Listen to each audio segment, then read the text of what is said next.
प्रयागराज में छात्रों के आंदोलन पर बोले चंद्रशेखर आजाद, युवा जब जब मैदान में आया है बड़े से बड़े तख्त पलट कर रख दिए हैं। आज हम इसी पर करेंगे बात। नमस्कार, 4 PM पर आप सभी का स्वागत है।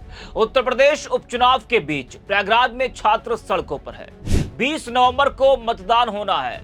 मतदान के ठीक पहले छात्रों का आंदोलन बीजेपी सरकार की नींद उड़ा रहा है।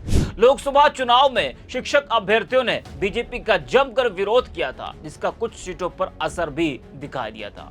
वहीं अब उपचुनाव से पहले एक बार फिर यूपी में देश का भविष्य सड़कों पर है, वो मैदान में है। सरकार के खिलाफ बिगुल फूंक चुका है। अगर बीजेपी ने छात्रों की बात नहीं मानी तो उपचुनाव में बीजेपी को बड़ा नुकसान उठाना पड़ सकता है। छात्रों के आंदोलन पर जमकर सियासत भी हो रही है। विपक्षी दलों को बीजेपी को घेरने का एक बड़ा मौका मिल गया। अब इस मुद्दे के सहारे विपक्षी दल बीजेपी सरकार पर जमकर हमलावर है। कल अखिलेश यादव ने मुरादाबाद की कुंदरकी में छात्रों पर हुए लाठीचार्ज का मुद्दा उठाया, तो अब नगीना से सांसद चंद्रशेखर आजाद ने तो ऐसा बयान दिया है जिससे बीजेपी के होश उड़ जाएंगे और बीजेपी छात्रों के हित में फैसला लेने को मजबूर हो जाएगी। जी हां, आपको बता दें कि यूपी लोक सेवा आयोग के खिलाफ प्रतियोगी अभ्यर्थियों के आंदोलन को लेकर इस वक्त यूपी का सियासी माहौल पूरी तरह से बदल चुका है। यूपी लोक सेवा आयोग की पीसीएस प्री 2024 और आरओ प्रारंभिक परीक्षा 2023 में नॉर्मलाइजेशन के विरोध में प्रतियोगी अभ्यर्थियों का प्रयागराज में प्रदर्शन लगातार जारी है। छात्रों के आंदोलन को लेकर नगीना से सांसद चंद्रशेखर आजाद ने एक्स पर लिखा है कि कान खोलकर सुन लो हुक्मरानों, युवा जब जब मैदान में आया है तो उसने बड़े से बड़े तख्त पलट कर रख दिए हैं। इतिहास इस बात का गवाह है। इलाहाबाद की सड़कों पर देर रात ये देश के नौजवानों का हुजूम है। अब ये युवा अपने अधिकारों के लिए ना बटेंगे, ना मांग पूरी कराए बिना वहां से हटेंगे, बल्कि जितना दमन करने की कोशिश करोगे उतनी ही ताकत के साथ, मजबूती के साथ डटेंगे। हौसला मत हारना मेरे भाइयों, आपका ये भाई इस संघर्ष में सड़क से लेकर संसद तक आपके साथ खड़ा मिलेगा। यहाँ तो चंद्रशेखर आजाद ने बीजेपी को चेताया है कि युवा जब जब मैदान में आया है तो उसने बड़े से बड़े तख्त पलट कर रख दिए हैं। इतिहास गवाह है। इस बात को बीजेपी को ध्यान में रखना चाहिए। चंद्रशेखर ने यह भी कहा कि हौसला मत हारना मेरे भाइयों, आपका ये भाई संघर्ष में सड़क से लेकर संसद तक आपके साथ खड़ा मिलेगा। युवाओं को हमेशा चंद्रशेखर आजाद का साथ मिला है। शिक्षक अभ्यर्थी जो आरक्षण घोटाले को लेकर तमाम आरोप लगाए और सालों से वो लोग लखनऊ के इको गार्डन में प्रदर्शन कर रहे थे, तो उस वक्त भी चंद्रशेखर आजाद उन अभ्यर्थियों के साथ खड़े मिले थे।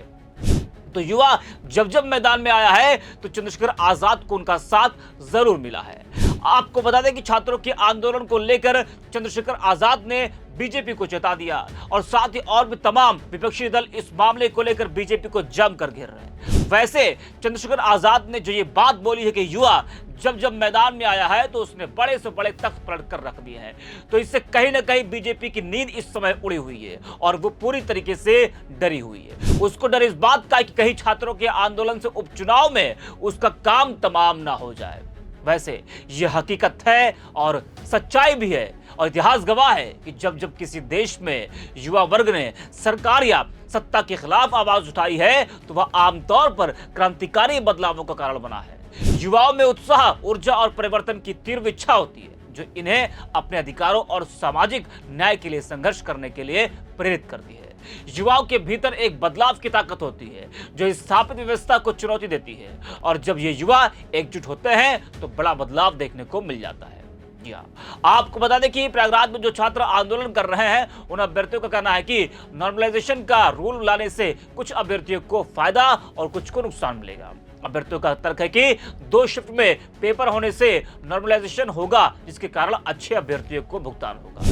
अर्थात 1-2 शिफ्ट में पेपर होने की वजह से एक शिफ्ट में सरल, एक शिफ्ट में कठिन प्रश्न होंगे, जिसके कारण आयोग नॉर्मलाइजेशन करने का काम करेगा, जिससे अच्छे अभ्यर्थियों के छंटने की संभावना रहेगी। साथ ही साथ भ्रष्टाचार बढ़ेगा।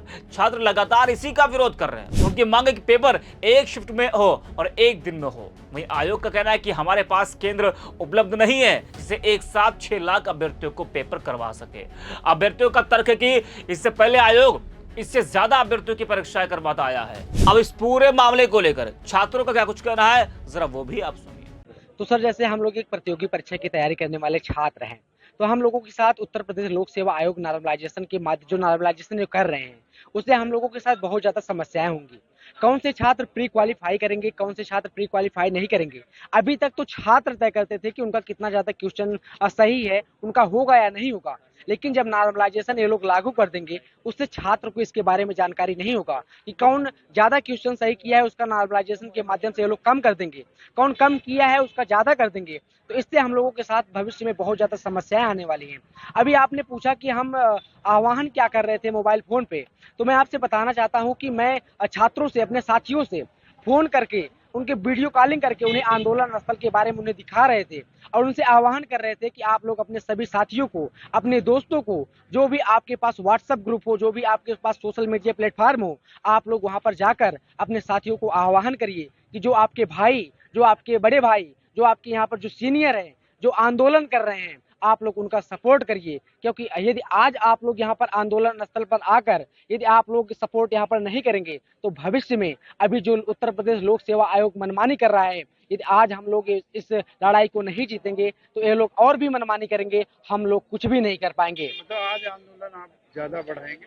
आज हम लोग कल से ज्यादा बड़ा आंदोलन करने के विचार में हैं। अपने सभी साथियों को कॉल करके उन्हें बुला रहे हैं।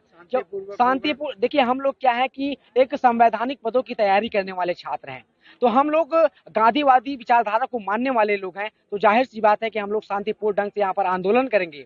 और जो हमारी बड़ी बहनें हैं, जो हमारी छोटी बहनें हैं, उनसे निवेदन है कि कल भारी संख्या में यहाँ पर छात्राएं भी आई हुई थी, आज भी आप लोग यहाँ पर आइए।